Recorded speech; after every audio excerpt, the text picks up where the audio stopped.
നിത്യമഞ്ച് നേരമുണ്ട് ഫർള് നിസ്കാരം, നിത്യമായും കൃത്യമായും വേണ നിസ്കാരം. ഉച്ച തിരിഞ്ഞാണ് ളുഹ്ർ എന്ന നിസ്കാരം, വൈകുന്നേരമുണ്ട് അസ്ർ എന്ന നിസ്കാരം.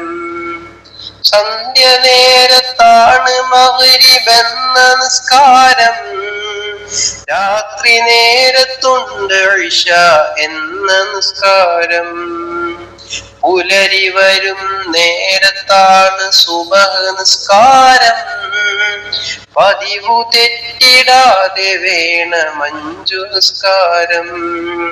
പതിവു തെറ്റിടാതെ വേണം 5 നിസ്കാരം.